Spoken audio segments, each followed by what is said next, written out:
Всім привіт. Шкода Фабія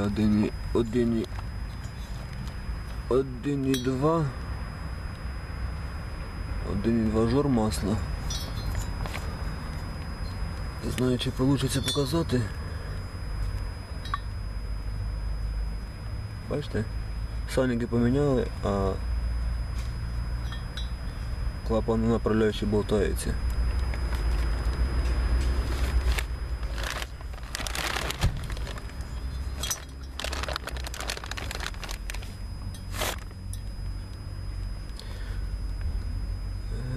Однією рукою знімаю, другою держу, так що ви все.